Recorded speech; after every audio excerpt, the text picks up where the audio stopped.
Welcome to I Drink Your Podcast, where we drink and talk about movies from 2007. The fourth dimension will collapse upon itself, you stupid bitch. Shut up, I'm a man and I know what's good for me. Bountiful penis. Amen. Boy, my ass is sore. You can get pink eye from farting in a pillow? Yeah, but you gotta be bare-assed. I'm gonna invent a toothbrush for your butthole. It does the trick. Paddington Bear. He's a homewrecker? Yeah, he wrecks homes. You are a murderer of love. I drink your podcast. I drink it up. Welcome back to another episode of I Drink Your Podcast. I'm joined today by my wonderful co-host, Emily. Hello, everyone. And we are pleased to welcome Lacy. Hi. And we're welcoming back Mella. What up, y'all? And they are from When Cinephiles Attack, a wonderful podcast based out of California. So check them out. They'll tell us a little bit about what's going on with them. But before we get into that, what do we have in our glasses today? Ooh, I have some apple pie something or other. I don't know. I made a cocktail. It's called apple pie. I put some cinnamon sticks in the shaker prior to it, and it has like an apple liqueur and some other stuff that I don't remember. Corbin helped me. So it has notes of apple and cinnamon, which makes me think like, yeah, I don't know. Apple pie. Nice. I went with a bubbly raz cranberry LaCroix. I'm not doing alcohol, and I like the reason that Emily gave a little bit ago, because Jenna's pregnant, so she can't drink alcohol. So we're going with a nice sparkly water on my end. Awesome. Me as well. I'm just keeping it down to the H2O, keeping it fresh, because I too am pregnant, just like Jenna. I'm announcing it on air, you guys. Official announcement, yeah. Just kidding. I'm with you, Lacy and Mella. I've been in Vegas the past 4 days, and I can't imagine putting any more alcohol into my body. Yeah. So I'm doing the old Joe drink and just going 2 glasses of water. Yes. No ice. No ice. So, Mella, what's been going on with Cinephiles? Oh, off the fun stuff. We just did an episode of the classic White Chicks. Oh, yeah. Yeah, that was sure fun. did. So Lacy and Josh had never seen it. And I this was my movie pick. And I feel like I keep bringing movies on that I assume everyone has seen, but they had never seen it. And it gives me such joy that I'm the one that brought it on so they could delve into the world of White Chicks. And then we also just passed our 50th episode mark. So yay. Congratulations. Thank you. Yeah, we're coming up almost on a year of recording When Cinephiles Attack. So we're going to be doing something fun for that. So if you're listening to this podcast now, you got to check us out, When Cinephiles Attack.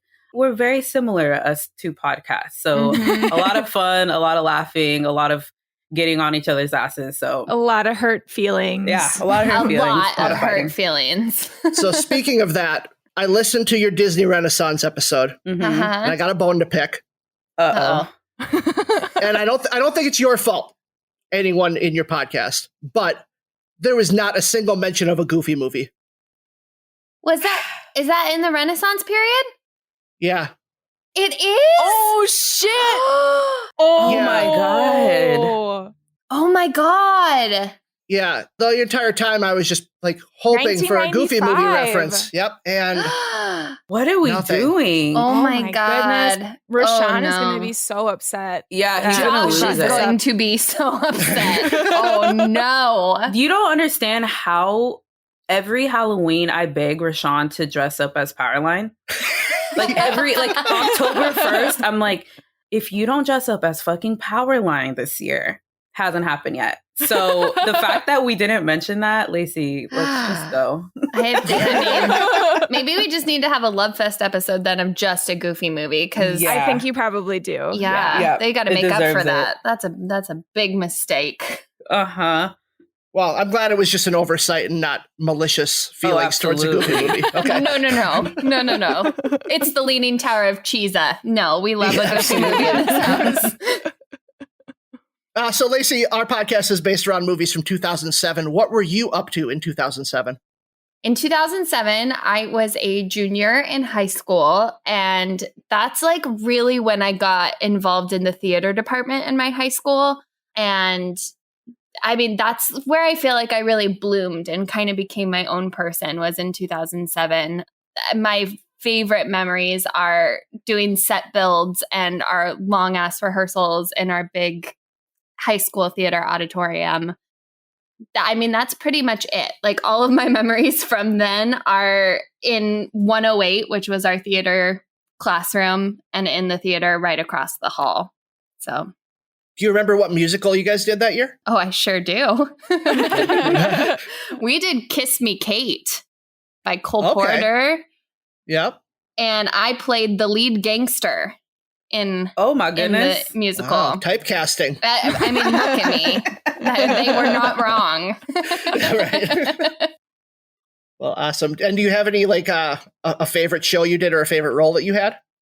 In 2007, we did Picnic for our fall play by William Inge, and that was my first lead role that I ever got to play. So that has a very special place in my heart. But Kiss Me, Kate was the first and only musical I did in high school. And I can sing, but I'm not a singer. So I did not expect to get a part at all. So to get a part that gets to kind of character-y sing, brush up your Shakespeare was really, really fun for me. Nice. And, you know, we focus on movies here, so it's nice to hear that theater background because Emily and I both have theater backgrounds as well. But when it comes to movies, like, what made you two cinephiles? I was thinking about this when we were doing our episode of the Disney Renaissance, and I honestly think watching Disney movies as a kid made me fall in love with movies. That is just where you start. I've watched The Lion King I don't know how many times, and at the time we were watching them on VHS, so it was like we would watch it and then we would rewind it right in the same 2 hours, you know. And then as I got older, I would watch stupid little comedies with my brother, and we would just like laugh and crack up and also do the same thing and rewind them. And I feel like that's where I fell in love with comedy, and then falling in love with character acting as well. And I love the fact that, like, take Robin Williams, for example. You're like, oh my God, he was a genie and he's Mrs. Doubtfire, and like all that connecting as a kid. And you're like, wait, what the fuck? This one person can do all these things. And I think just falling in love with the magic that movies are. And then also watching like behind the scenes, like whenever you would watch like specials they would do like after the movie, and HBO would be like, go behind the scenes. I love, even to this day, watching that, because you're stripping the character from the actor and you're like, I just love all of this. So it kind of like runs in the same vein of why I love acting and why I love movies at the same time. Sure. That was such a beautiful response. I was just like, so like, Lacy, top that. Well, for me, movies were always like a family event. Like, movies were always really important to us as a family. I don't know if you guys remember, but like back in the day when movies were released on VHS, McDonald's would have the VHSs available at their drive-thru. And like when a movie we all wanted to see would come out, we would drive through McDonald's, we would get our Happy Meals, our parents would get their own little meals, and we'd order the movie and we'd take it home and watch it all together. You know, Addams Family, Forrest Gump, like big events like that. I have never heard of that. Are you serious? Yeah, I like don't know what you're talking about. They were always orange too. The cases on the VHSs were always orange for McDonald's. I don't know. That's what we had in Oregon, at least. Am I just too young? Is this probably just a youth thing? Oh God. Unless it was maybe not in certain states. Yeah, possibly. I think it is a regional thing. Okay. I don't think they did that in the Midwest. Okay.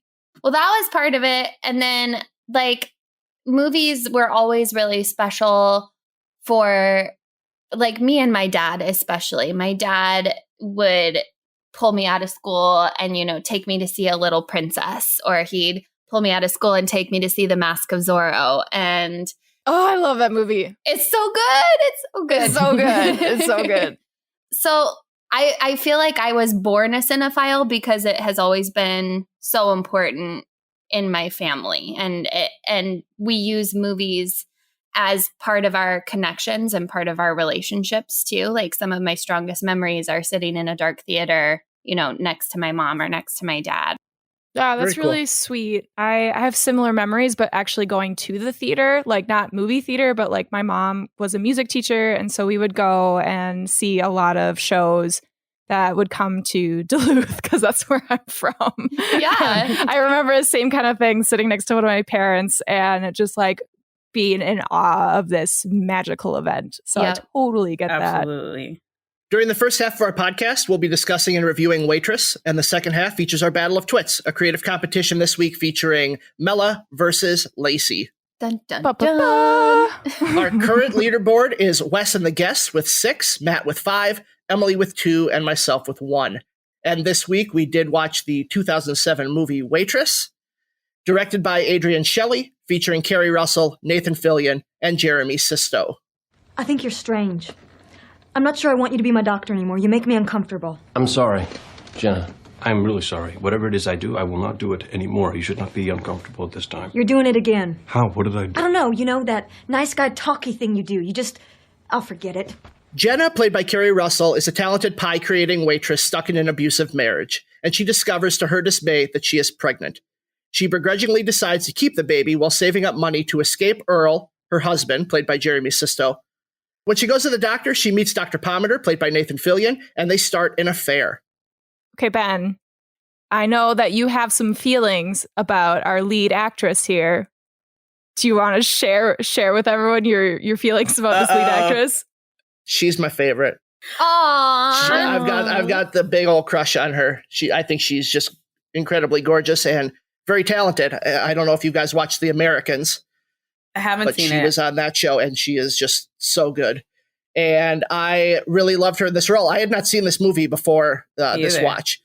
I saw half of the musical when it was touring, and I got so sick in the first half that I left and didn't see the ending. So the ending of this movie surprised me because I didn't know how it ended based on the musical. Like actually sick, or you were like, I'm sick of this? No, like actually sick. Like I wanted to stay. It was a good, fun musical. It was just like I couldn't sit in those crowded seats next to people I don't know for any longer, so I had to leave. Dang. Yeah. Had either of you seen this movie before? No, this is my first watch. I am sure that I saw it years ago because watching it, I'd be like, oh, I remember that. But it has probably been a good 10, 15 years since I watched it. So this was my first time like sitting down watching it start to finish. Okay, so same. I actually thought Ben picked it because I thought the movie was a musical. Mm-hmm. And so I was like, oh, yeah, that's why we picked it for Mel and Lacy and me, because that makes the most sense for all of us to watch a musical together. And then he's like, no, it's not a musical. It's the movie, and the musical is based off the movie. And I was like, what the fuck? I'm just so angry about it. You were waiting for the songs like the whole time. Right. And like, yes, there's a song, but where's the fucking dancing? And I was a little disappointed, but I still think I kind of enjoyed the movie. Ooh. Kind of?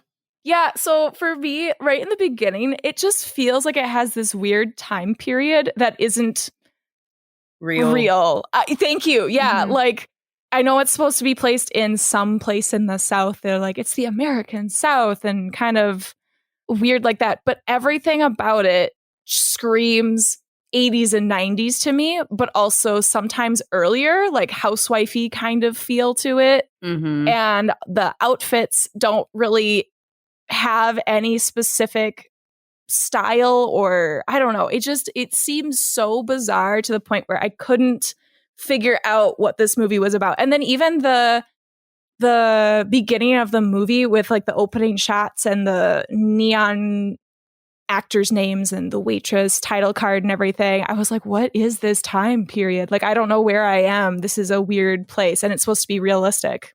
I feel like it's supposed to feel timeless. Mm-hmm. And sometimes when movies do that, they try almost too hard to make it timeless, where they're like putting you in a box. because I have this a lot. It's like one of those things where I think about it too much and then I'm thinking about it the whole fucking movie. So I totally agree with you where you're like, wait, is this the 80s or is this the 90s? Is this supposed to be at no time at all? And then you're like, does it matter? I guess not. Mm-hmm. But I'm still thinking about it. Yes. And I got stuck in thinking about it. Just like you said. Drove me nuts. Well, and I think the 80s and 90s are just now getting to small town American South. So it probably is time appropriate for them. This is true. I think I just let it go because I was like, okay, this is just the South. We're just going to go with this is the South. Like, and I just let it go. So that was your only problem with it, though, Emily, was just the time period? Well, no, I have other problems. I can't quite figure out all of the problems, but one of the major issues I had was the men in the movie because I felt like every single male character was a shitty character. Like we had one that was obviously the most in your face, awful human, and he was the abusive husband. Like it was very obvious that he was a terrible person. The doctor was extremely controlling of everything. Like he would command, like literally the words that came out of his mouth were commands to Jenna. They weren't even like a please or, hey, could we do this? It was just a command, like straight out, even when he was the doctor.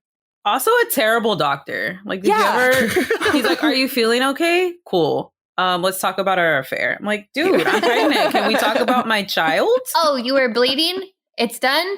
Okay, then you're fine. Cool, let's We don't need to look into that. Right. And then we had the Oklahoma, what the fuck? What is this South character? God. He was a stalker and basically forced himself into a relationship with poor Don, who's desperate for attention. And then we have Old Man Joe, who honestly flat out says to Jenna, you know, if I was younger, I would be fucking you right now. Yep. And then we also have Cal, who I think is honestly the best male character in the whole damn movie. Mm-hmm. Even though he's an asshole. Yep. And I get like maybe that was the purpose, to show like all of these men are terrible and this woman needs to go off on her own and figure herself out. But also I felt like it still didn't do that. I think we might be wanting to take that from the film, but I don't think that was the intention. No. In fact, I think that the film kind of pushes aside any problems that the men have other than the abusive husband and kind of just says like, yeah, it's just stuff you have to live with when you deal with men. Mm-hmm. Like that's kind of the way that the movie felt to me, was a very resigned, like, yep, this is just the way men are and we women have to accept it. Mm-hmm. Yeah, absolutely. Except for the abuse. I think it took a very clear stance against abuse. Definitely very, very black and white on that. Yes.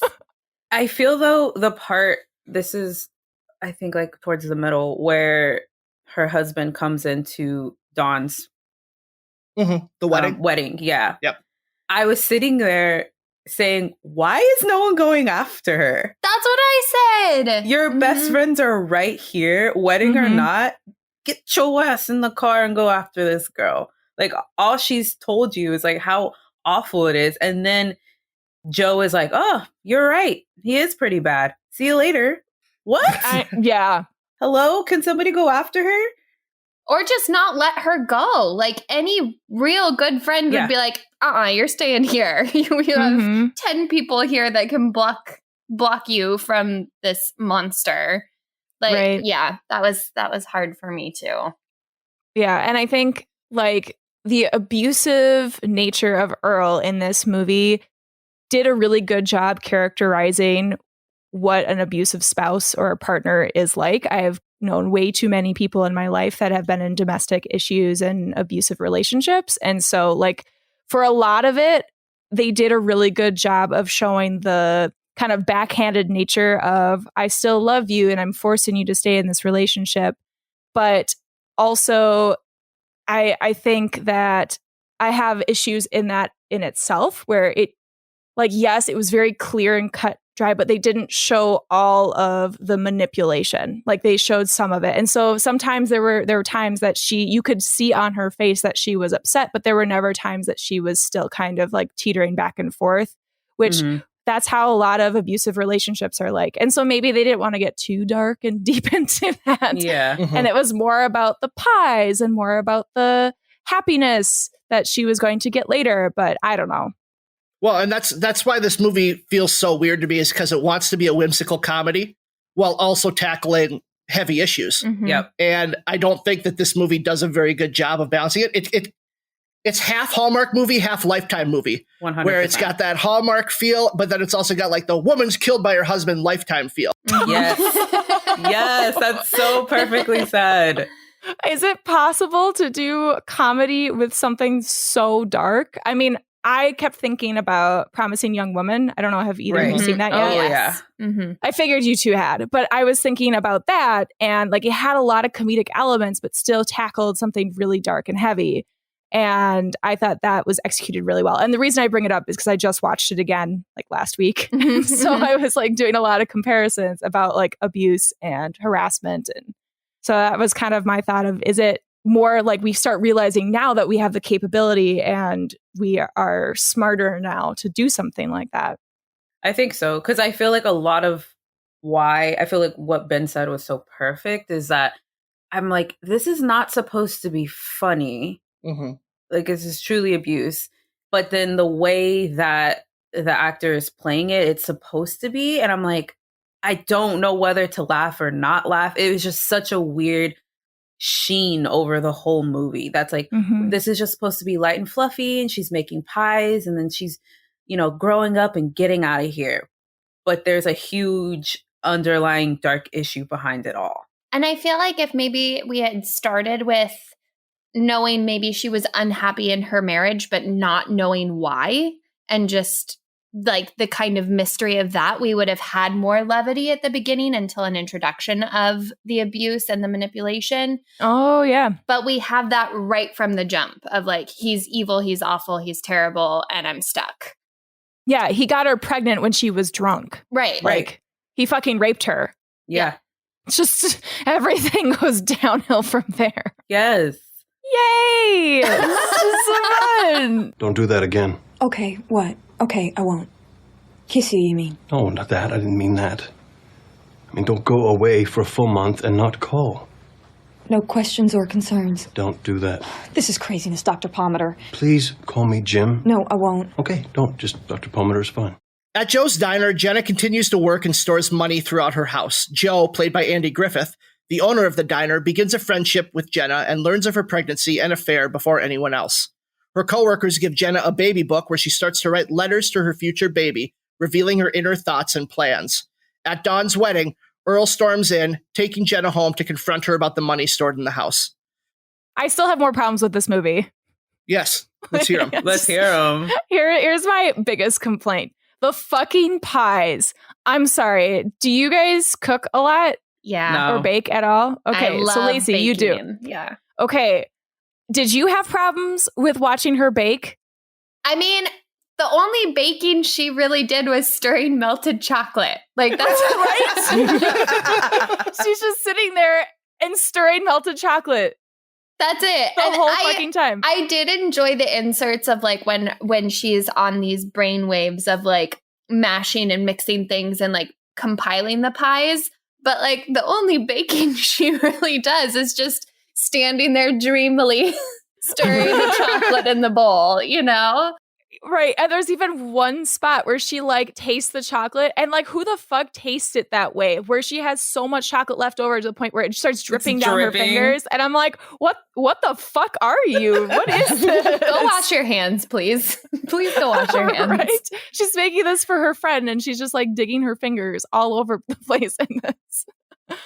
But then there were a lot of things too where she would come up with ideas and the pies just didn't seem appetizing to me. And I love me some savory pies, but things just didn't look good.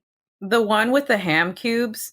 Ugh. What the fuck? No. That's so much brie at the bottom. Like, what the fuck with that?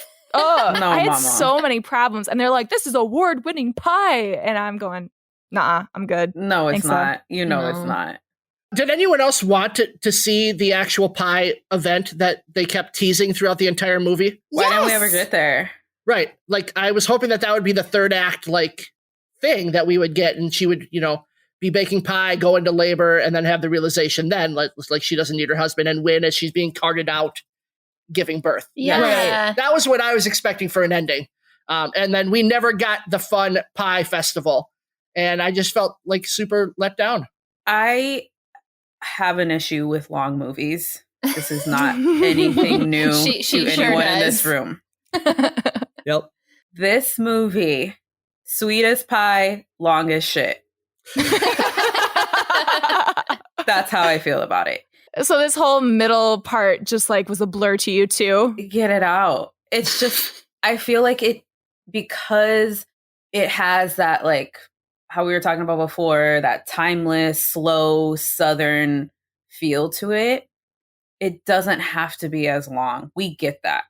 But I feel like a lot of things could have been cut out or chopped up quickly. Like there didn't need to be like so many Joe interactions. We would have gotten it. Yeah. Mm-hmm. I feel like she was a little bit pregnant for such a short amount of time. And then she was really pregnant. Mm-hmm. And then she had the baby. So it was like, even the timing of her pregnancy was so off to me. I was watching it and I think I like took a break and I was like, oh, I should almost be done.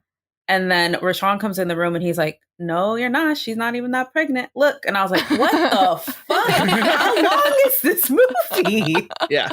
And it felt like nothing had really happened yet. It was still her realizing like, oh my God, I don't want this baby, but obviously I have to keep it.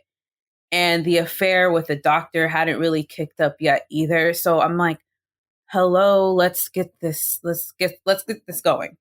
Yeah, there was very little pushing the narrative forward. It was just kind of meandered around like I expect all of Southern living to be, which is just kind of, moseying. Slow. Yeah. Yeah.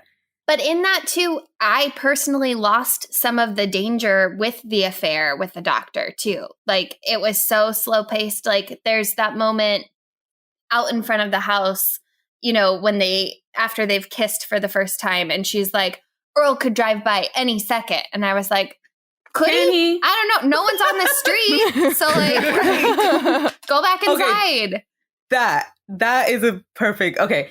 There's a scene where her and the doctor, where he's like, I want you to show me how to bake. Where the fuck are they that no one is worried about anyone walking through? His wife, her husband, where are they? They were baking at her house, at Jenna's house. Okay, that's what I thought was, and she had no fear that Earl was going to pop up on it. It was just like, we're just here, relaxing, being super romantic. And that's the thing. I really liked that scene. I thought it was very sweet, but there was no sense of urgency or no sense of like, I kind of got to keep looking around the corner. Mm-hmm. They were just in a dream state the whole time as she licks chocolate off her fingers. And he's mashing blackberries that takes 10 seconds to suddenly be this pool. Like, oh my God, I was so angry at the baking. I was so angry. So we've talked about the men characters. What about the female characters in this movie? We're introduced to her two friends. One is Dawn, who falls in love with Oklahoma. And then the other one's name is Becky. And she's the one that falls in love with or fools around with Cal, the owner of the diner, or the manager of the diner. She's just fucking Cal. Oh, okay. Yeah. I mean, what did we think of their characters? I kind of love them. I love characters like that. I think they were so good. And I feel like sometimes in movies, the two side friend characters can kind of become one character, where then we can like get on a podcast and be like, well, you could just take that one character out and it could just be them. But I feel like they were definitely two separate people. And they were almost like the angel and the devil at some point, like she had the one character that's like, fuck it, go live your life. Who cares? And then she had one where Dawn, where she's having to kind of like baby in a sense, where she's, teaching her how to like put on makeup and, going through like this dating thing with her where she is almost like, well, in the middle, like she's playing the middleman. And bring it back to motherhood. She's almost like being a mother in a sense to Dawn. Right. I also think the relationships are very realistic in that they are obviously really, really good friends, but they're also really selfish. Like they know that their friend is in an abusive relationship, and Becky is still like, no, I can't give you a ride home because I have to go do somebody. Like, you know, it's also like they're all very good friends, but they're all such unique individuals in this friend group. So I really enjoyed any scenes where they were all together. Right. I did too. Yeah, I think the script does a really nice job, and the actors did a great job of making this relationship and friendship feel like something that's existed for a long time, kind of in the way that they're talking over each other, and it's all very fast paced. And it reminded me a lot of Big Lebowski, where you've got the three main characters and they're kind of all just jumping over each other, talking about different conversations. I haven't seen it. I know you haven't. Me either. There's so many movies I haven't seen. But I appreciated that because it felt like when you go out with a new group of friends and they've been friends for a long time and you're sitting there and you're trying to keep up with all the conversations happening. And I just felt kind of lost. And I think that was the way I was supposed to feel there. Yeah. Right. It was intentional. Mm-hmm. Yeah, I felt that way too. You know that they're at this diner every single day. And even the days that they're not there, they're still hanging out. Like it just had that sense of time already. Mm-hmm.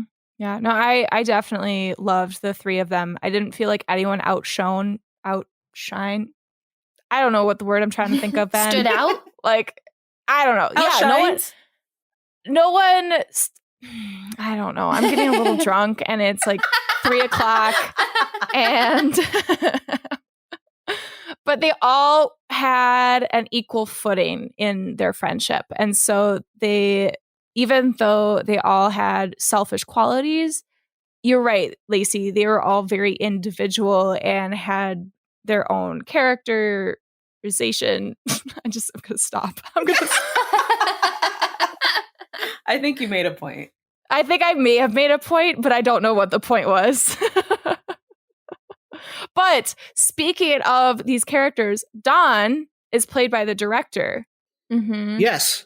And writer. And the writer of the script. And I don't know if this was why the movie became so popular, but she was murdered in real life. Like legit murdered. What? Before the movie came out. So oh no. Adrienne Shelley. She lived in New York, and there was a guy who was a construction worker nearby, and he forced his way in and killed her.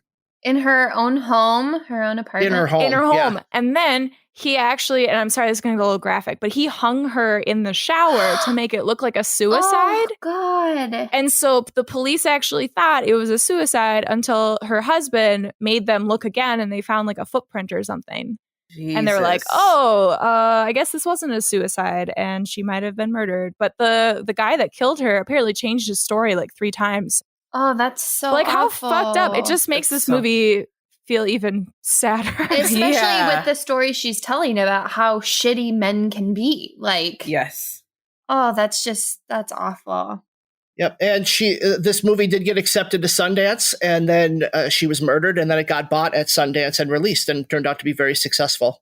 I mean, successful enough that it's been made into a musical too. Like, oh, that's so sad.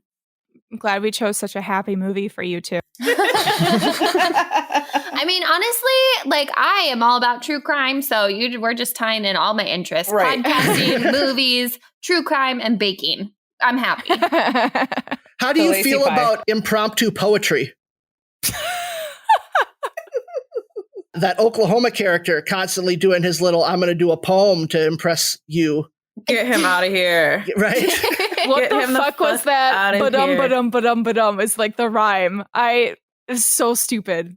Have you guys seen Amélie, the French film Amélie? Yes. Yeah. He very much reminds me of that guy in Amélie, like the creepy guy that's like watching from the corner. And makes my skin crawl. I cannot believe she married him. Like I can, but I can't. And it was like set up where we knew she was going to be with him. Mm-hmm. But I'm like, does he have to be all this? Like, can he just at one point be normal?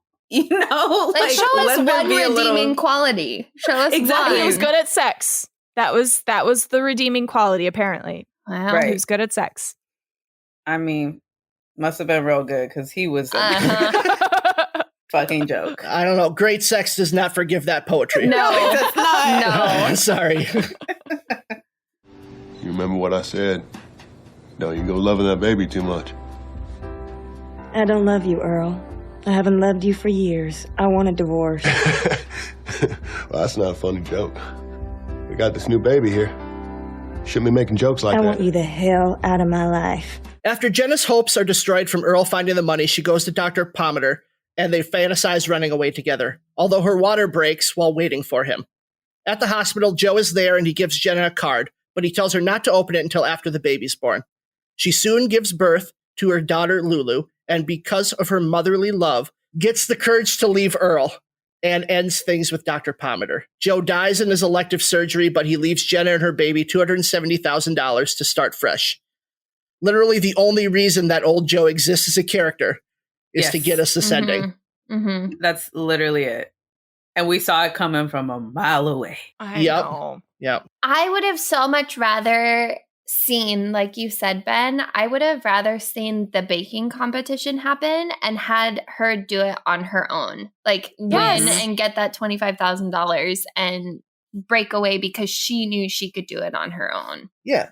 This ending, it says the only way to get out is if another man helps you. Mm-hmm. Like that's, I don't like the ending of this movie at all. I don't either. I felt like it either. was so condescending to women, especially because like as soon as she holds her daughter, everything clicks into place and she's like, oh, I actually love this baby, even though I said that I didn't want the baby for 9 months, and suddenly has the courage to leave her husband who's been abusing her for so many years.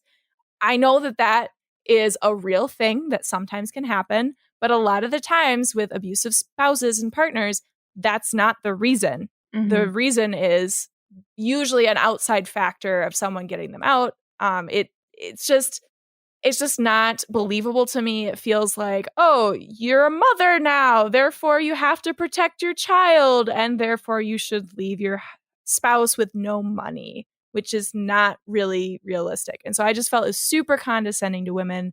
And then also, you're right, Ben, she gets money from an old man who draws a really weird picture of her. A very strange picture. I also didn't like that she had to take over his diner. It was just so like, everything you said, Emily, plus the fact like, oh, you're also staying in this bumfuck town. Mm-hmm. Well, damn, we worked for nothing.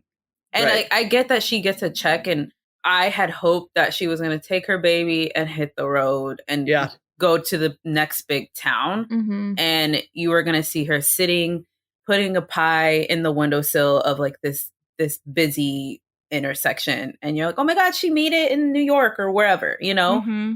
But then as we're inside Joe's diner, that is just now in this new decorated neon, hideous, by the way, super hideous. And I'm like, wait, this is just his diner redecorated? Well, what the fuck is the money for? It's the same shit. Right. And you're kind of like, all right, I guess. And then the pies are neon too. Like, what the fuck is she baking? Like, I'm so pissed at what she's making. I'm like, what is this shit? I don't want to eat that. This is like some shit from The Grinch from Jim Carrey with all those stupid brownies. Like, that's all I could think is like, this is disgusting. I don't want to eat this. Yeah, the ending gave me hella blue balls. That's what I felt. I agree with all of you, but that little girl that they got to play her daughter was so fucking cute. I couldn't. Oh, do you want to know who it is? Who? It's the director's daughter. Oh, That's no. sweet. I'm sorry. That's also devastating. I'm so sorry, Lacey, too. She was so cute. That's Adrian Shelley's daughter, Sophie. That's so sweet. And so sad. Yeah. This movie's so depressing. Why did it get made Because into Sarah a musical? Bareilles made it. I think Sarah Bareilles' music adds that whimsical element that is kind of lacking from the movie. It also, the movie does have a very simple story it's telling, and a lot of those big musicals have very simple plots. So, you know, building a movie around something that's not convoluted is going to be light on sets and can just be character driven. Like, that's really what you're looking for when you're looking to make a musical. Yeah, when I was watching it, I haven't really listened to Waitress the musical at all, but I was thinking this is probably a better musical than it is a movie, which doesn't always translate sometimes. But I can totally see, like how you said, Ben, it's just kind of simple. You can totally see where you would put songs in it, and it just makes it so much better. Lacey, have you seen it? I haven't seen it, but I have listened to it on repeat many times. And I love it. I love Sarah Bareilles. I do too. So it's kind of fun to hear that like she created this music for the movie and like helped develop the musical, because I didn't know that. That's super cool. She was the first one to star in it on Broadway too, wasn't she? Like she was the main character. No, I think it was Jessie. She did play it, but I think someone else originated it. Gotcha. Also, sidebar, while he's looking it up, did you guys know that Ingrid Michaelson is developing a Notebook musical? Because that's happening. I hate the fucking Notebook, but I love Ingrid Michaelson, so maybe I'll love the Notebook. She's released one song from it, and it is beautiful, and I can't wait. I'm gonna have to look this up. Do you know when it's supposed to? Well, it was supposed to happen in 2020. And then everything happened. But a month or two ago, she posted that like they were getting back into the studio. So hopefully soon. What other movies should be made into musicals? Right? Ooh. The Mask. Absolutely. Oh, yes. Absolutely. Wait, are you talking the Jim Carrey movie or the Cher movie? Oh, Jim Carrey. Both. Okay. It's Cher, both. Cher will reprise her role in Mask. Yes. So Sarah Bareilles did play her on Broadway, but it was not originating the role. Oh, yeah. So you just confirmed what Lacey already told us. Yeah, by looking it up and using facts. You're just another one of those men, Ben, in this stupid movie. Okay, I'm going to stop. We got to talk about this because I felt bad for Nathan Fillion's character at the end. Why? I thought her handing him a moon pie was a huge slap in the face. Yeah, that just felt like that. Like that just felt like a dick move. Like, fine, break up with him, move on from him. You don't have to give him you've been baking fancy pies for him. Now you're giving him just a little moon pie, like a little $1 Hostess snack. That's just the biggest fuck you, and I don't think he deserved that. Well, he's married. She knew he was married. He was married the entire time. Yeah, but I don't know. I think it was fine. I mean, to be fair, he flaunted his wife literally in front of her as she's in the most pain. Oh my ever. God, he had no choice. She's a resident. She's on cycle. She's touring people. She's going to go into every room. It's not like he brought her in and was like, look at this pregnant woman. I don't know. Lacy and Mella, you might be on my side on this. I do not want anyone looking at my vagina while I'm trying to deliver a baby. That does not sound fun. No. You can't go to a teaching hospital because your vagina is for everybody if you're at a teaching hospital. She should have gone somewhere else. Yeah, she should have. I'm sure she had a lot of choices on hospitals in the South. Right. Well, I almost felt like the moon pie was a fuck you in a sense. It was like a, this is what you're going to get because you didn't get me. You're not going to be able to get these pies. Literally and figuratively. You are not going to be able to get these pies no more. So here it is from the vending machine. Because she's so sweet, it probably wasn't a fuck you, but it was a moment. It meant something. It wasn't just a pie. It really did mean something. No, it definitely meant something, and it meant fuck you whether she meant it or not. That's what that means. That's what I just don't feel like the fuck you is deserved on his part. But he still ate it and was perfectly content eating it. Well, he's a better man than I am. I was kind of conflicted at that moment because I feel like a lot of movies would have been exactly what her monologue was, where she's like, we could just keep doing this and it could have been really messy and people would have gotten hurt. And I feel like movies do go down that road. It would have been another hour of the whole scene of the wife coming in and all this and that. But she's just like, nope, it was fun while it lasted. We learned from each other. I have a baby Deuce. And I was kind of like, well, they spent so much time on this fucking affair for her to be like, I have my baby now. Here's a moon pie, bye. But then I was like, well, yeah, what else is she going to do? Like, this is supposed to be a growing moment. She does have other things. Now she's got a check and a baby. She's not going to stay with this doctor. But I'm like, again, why did we spend so much time with it then? Right. She gets all this magical money from old Joe, who loves his water so much, and is like, I'm out. I'm done. And I think that's why that moment probably works a lot better in the musical, where quick changes of heart like are built into the way the stories are written. Like you think of like the end of Hairspray, where all of a sudden everything is magically better. Yeah. Yay, racism is over. Emily, did this movie teach you anything? I'm learning.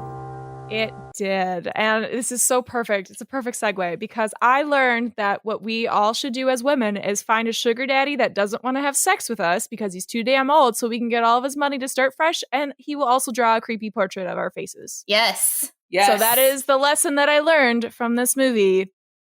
Old man, please give me money. Don't have sex with me. Me too, please. Any young, impressionable teenage girls who happen to be listening to this podcast, from an adult teacher, you just heard it here. That's the way to go about life. But actually, that portrait was just so weird. It was so weird. Very weird. strange. Like, what would you do if you got that from someone? Say thank you, but not really keep track of it. I don't think I could throw it away, but I wouldn't pay attention to where I put it at my house. Like, it would go in a closet somewhere. Okay! Game on! Game on! Game on! So, Emily, you're going to play today's game. I'm going to play the game? Yeah, you get to play today. Okay. So, Emily, I'm going to give you an actor or actress who used to be a waiter or waitress or who worked in food service. And you need to tell me if I think they would screw up taking my order. Do you think I wouldn't even know all these actors and actresses? I think you will. I don't know. We'll see. That'll be the true test. Yeah, that's the game. Do you know more than half of them? I mean, it's a 50-50 shot no matter what. That's true. So I either trust them or I think they're going to screw it up. Okay. And 60 seconds on the clock, and away we go. Amy Adams. You trust her? Yes, I do. Chris Pratt. Messes it up. Absolutely, he does. Jennifer Aniston. Messes it up. Yes, she does. John Hamm. Messes it up. Nope, I trust John Hamm. Really? Yeah, Russell Crowe. You trust him? I trust Russell Crowe. Zach Braff. He messes it up, Yeah, for absolutely. sure. Sandra Bullock. Messes it up. No, I trust Sandra Bullock. What? Oh, I Renee wouldn't. Zellweger. Messes it up? Yep. Okay. Julianne Moore. You trust her? Oh, with my life. James Franco. I think you trust him. No, I don't trust James Franco. He's high all the time. How can you trust James Franco? Because it's food related. Yeah, which means he might be taken off my plate. My time. Go. That was the last one. That's why we're okay. just shooting the shit. Calm down. Damn it. Lacey, how many did you get? Emily, you got 7 correct. Woo!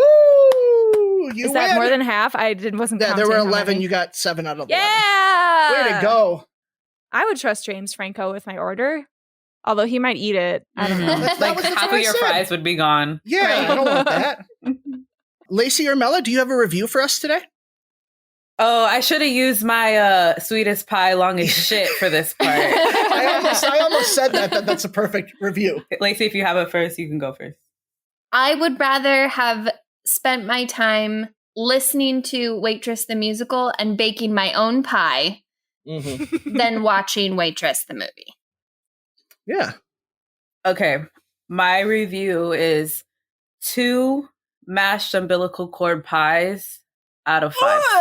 Oh my God. The faces that were made with that. Mella. I had to put a theme in there. Ooh. That's the only thing in there is just mashed umbilical cords? No, you have potatoes. Oh, absolutely. You got to have potatoes. Oh my Meat and God, potato this pie. is making my Yep. stomach curl. Little gravy on top. Oh, stop. No. That'll be perfect for our first question today. Yeah, that's a great segue to our first question, which is going to be an opponent's choice question today. So, Mella and Lacy, since you two are battling, you are going to give each other 3 mystery ingredients that you need to create an award-winning pie out of. So, Mella, what ingredients are you giving to Lacy? I am giving you canned tuna, Lay's classic potato chips, and pickles. Okay. Oh, my. Thank you. I was not that nice to you. Well, yeah, that was very generous, Mella. Damn it. Lacy, what are you giving Mella? Mella, I would like you to make a pie out of peaches. Okay. Garbanzo beans. Ooh. And pepper jack cheese. Okay.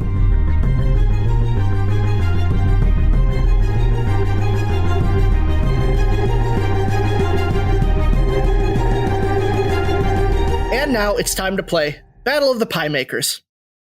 I will serve 3 slices of cherry questions to our less than key limes to find out who will be the apple of my eye today. Oh my God, get out.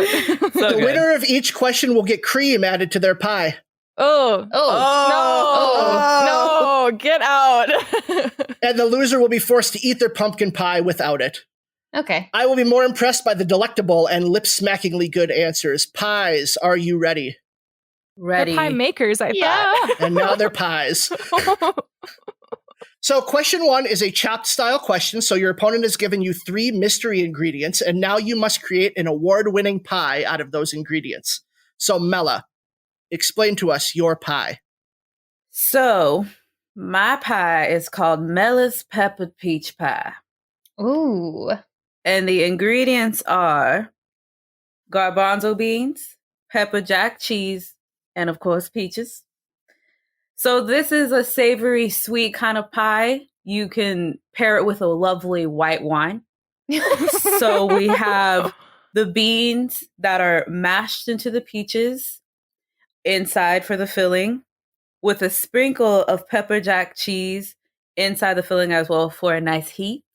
And then once the pie is almost ready, we're going to sprinkle that right on top of the crust and then bake it again for another 5 minutes to give it a nice crunchy, savory pepper jack cheese crust as well. Okay. So when you're talking about your crust, are you thinking more of like a dessert crust or more of a, like what like type of crust flaky? base are you going to use? I'm going to go with a nice flaky crust. That way when you bite into it, you're getting the crust with the cheese as well. Do you have any intricate designs on the pie to make it in theme with your... Yeah, so there's like a big cursive M right on top for Mella. Ooh. That way when it's right out of the oven, you just see the little steam heat rising up. Okay. And Lacy, how about you? I'm going to take you guys on a journey, as we say on our podcast. So picture this. A crunchy, salty crust, a base made out of Lay's potato chips, bound together with a little bit of butter, maybe a little bit of cream cheese to kind of hold it all together. Inside the pie, we have your classic tuna. So we got mayo, we have some garlic salt, we have some onions chopped up very finely in there. Half of it with onions, half of it without, because half the family likes them, half the family doesn't. You know. We have our nice salty tuna filling. And then on top, we have a beautiful lattice work of dill pickle chips connected with little strains of mustard in between, creating this kind of like flowered fence look on top of this delectable, savory pie. And we're going to call this pie is Grandma made it so you have to eat some pie.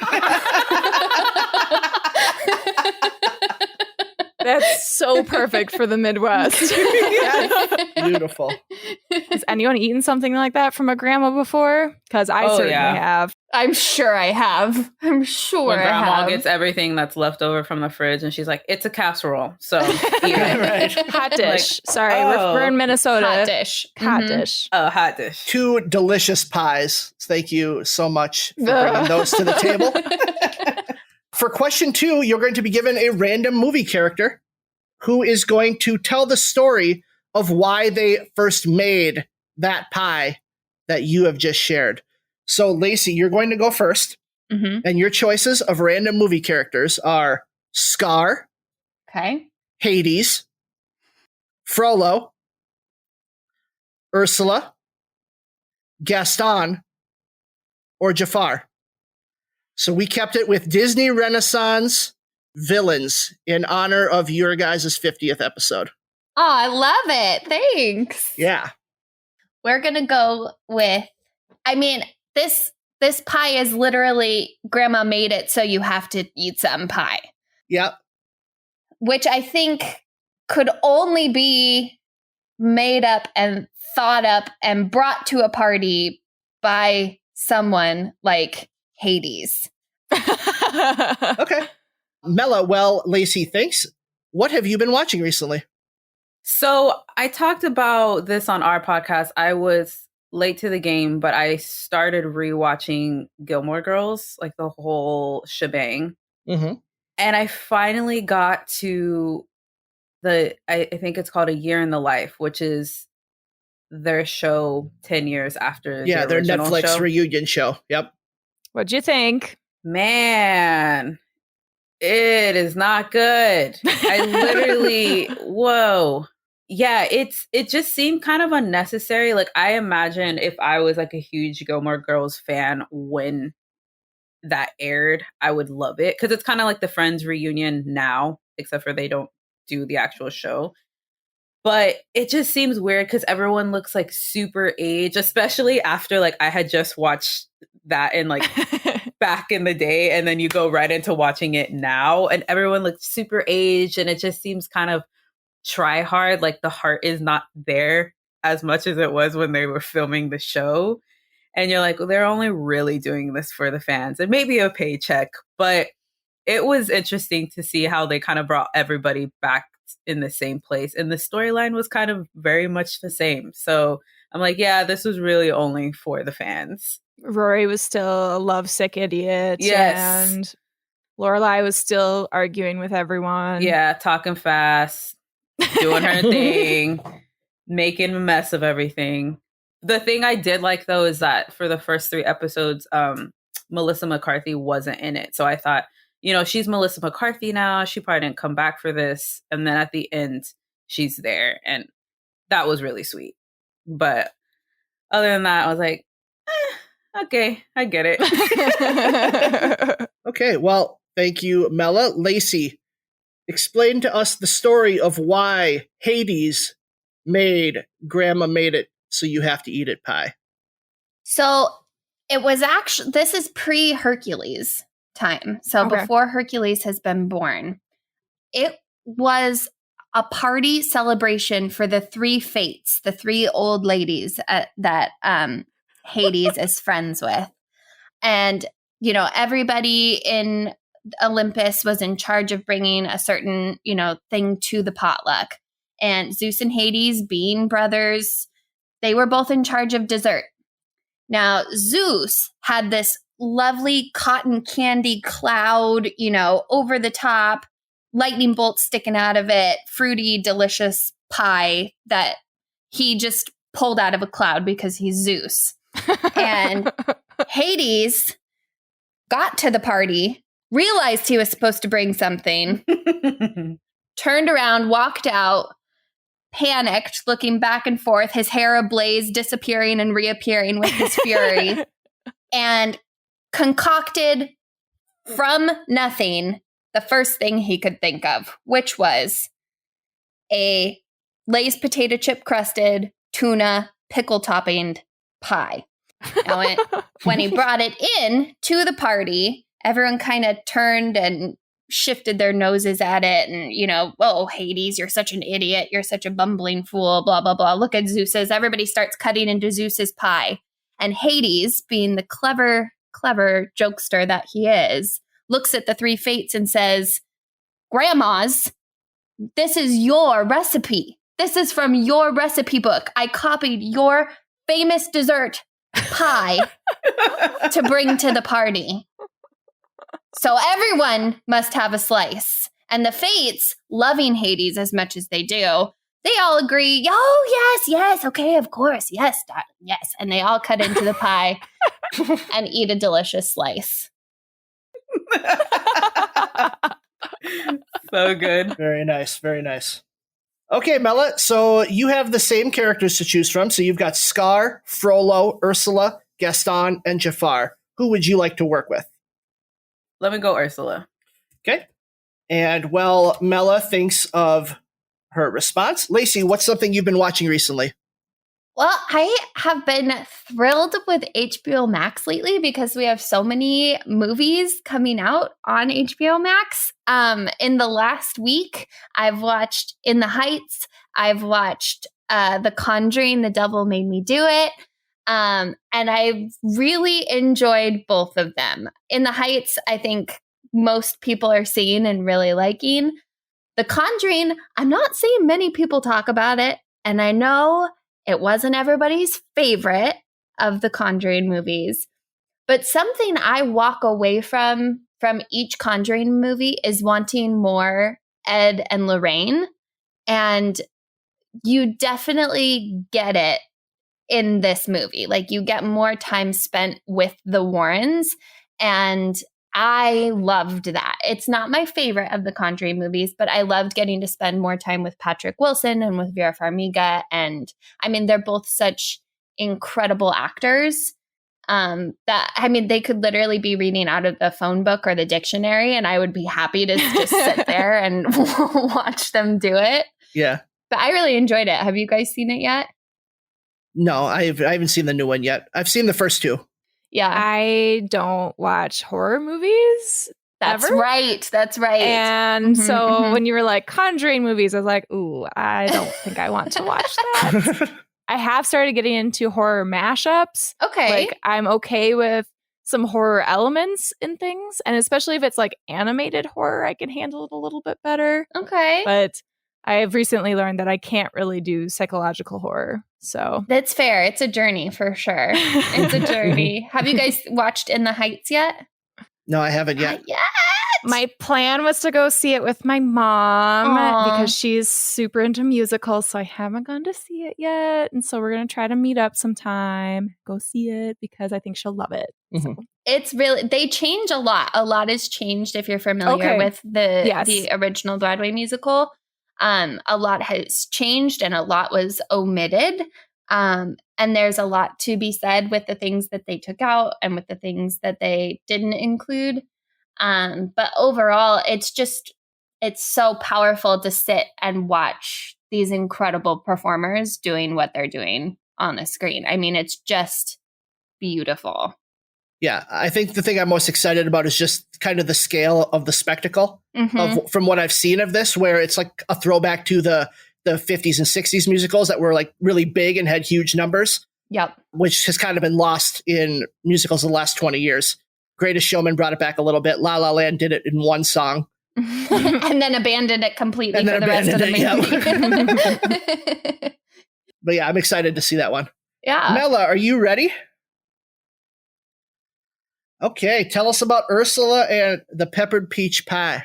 Mella's pepper peach pie. Yep. Good luck. I didn't want to bring that up because I didn't want to hamstring her, but all right, so I'm going to take you. This is a deleted scene from The Little Mermaid. Ooh. I've seen this. Not a lot of people have seen this, so I'm going to let you in on a little secret.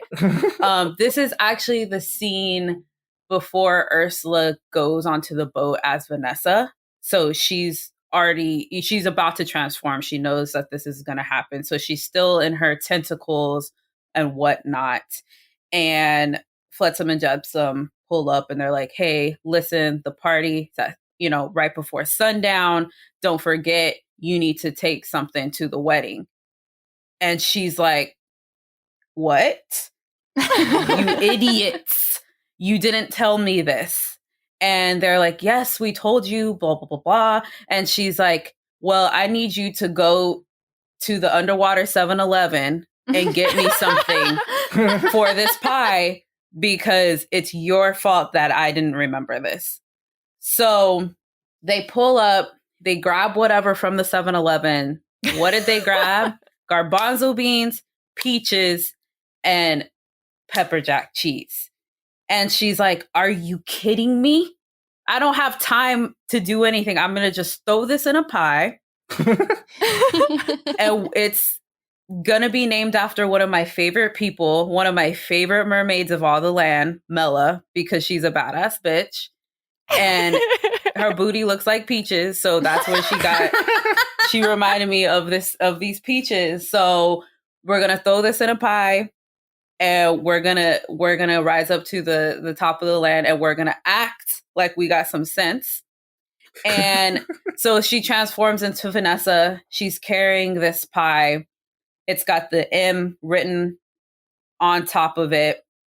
People are thinking maybe M for mermaid, and she's like, "Yeah, M for mermaid. Get it, Ariel."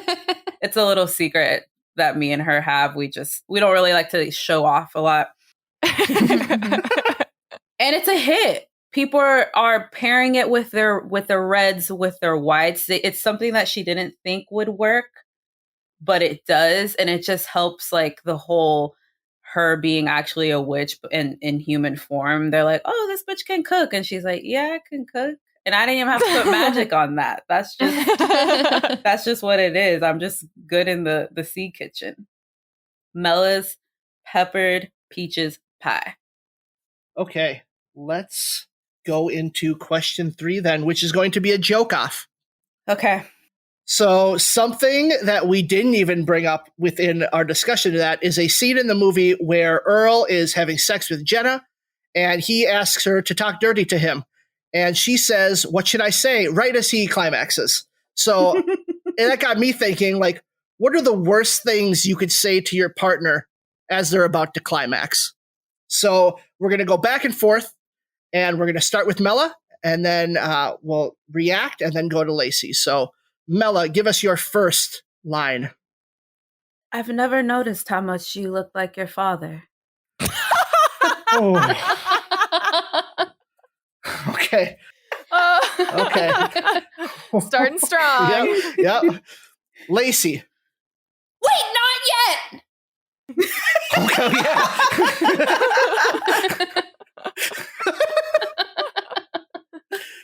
Mella? Are you done? Okay. Lacy. I didn't know you had a dog.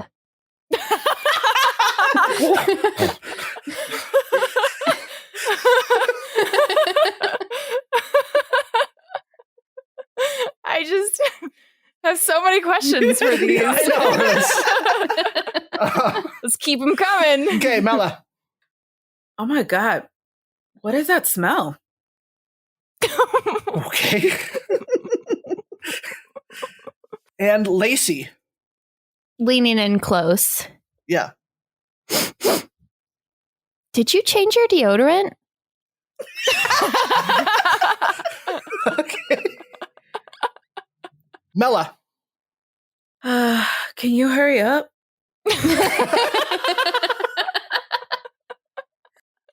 The delivery of that was so perfect. That makes me right wonder that, like, maybe Mella has said Have this I before? said that before? I don't know. Lacy. Do you think Mary Kate and Ashley are doing okay? Yes.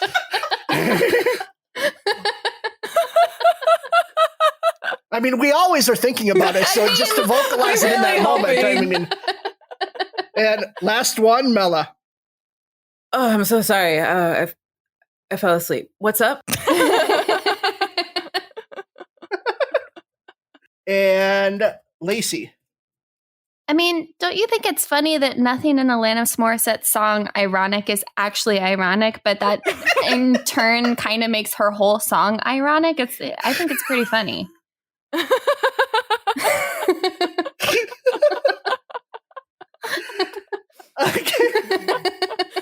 Ben was not expecting No, that. I love that so much. Okay.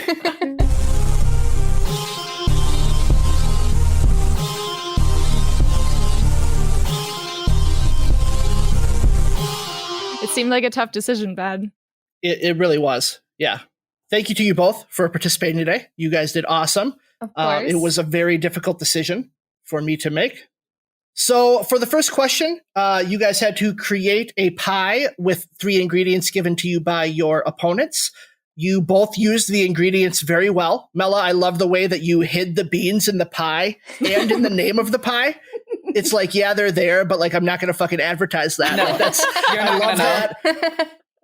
Lacy, I like that you used all the ingredients, but then added stuff to make sure that it tasted really good. Like it was a very clear all around vision for a dish. But what it really came down to in this one is the presentation of the dill pickle lattice with the strands of mustard. So that one's going to go to Lacy. Yeah. Yes. For question 2, you were given a random movie character. Lacy, you had Hades. Mella, you had Ursula. I appreciate you both tying it into the universe and characters that we already know. That was a great strategy. Lacy, a tuna pie for dessert being the first thing that a panicked Hades can think of is very funny to me. And I love the stuff with the fates as the grandmas. I thought that was a really good way to tie it into your name. Mella, I love the deleted scene angle, that this is already part of a story we know. Underwater 7-Eleven, super funny. Named after Mella, the badass bitch with the peach bottom. Love it. What it came down to, though, was the tying in of Flotsam and Jetsam as the reason that she has these shitty ingredients. Yes. I thought was a great way of going about the hand you were dealt. So that second one's going to go to Mella. Yep, absolutely. And the third one, which is easily the hardest one to judge because it's all going to be very subjective, as humor is. I loved all of them. I love the delivery and the commitment that each of you showed to the bit. You were being animated, doing the sighs and the pauses. I loved it. You took very different approaches, though, where Lacy skewered more towards like the tangential what the fuck territory.